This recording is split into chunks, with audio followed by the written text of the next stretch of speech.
Tapos ito guys, yung isa pang pinagkukuha ng unang live foods. Ayan.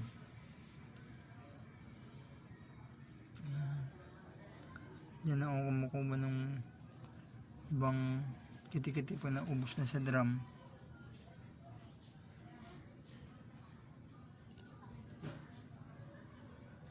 Ayan guys. Ayan, wala sila magparami.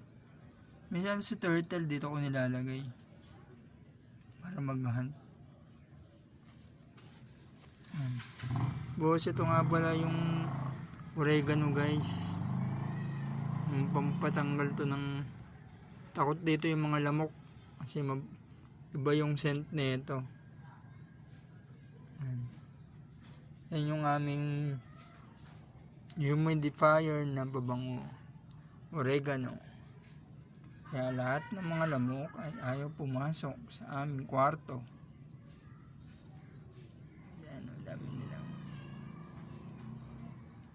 nilang giti-giti guys.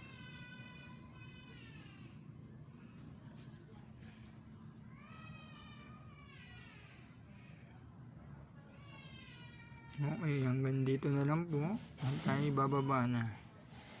Dami na rin kasing lamok sa paligid.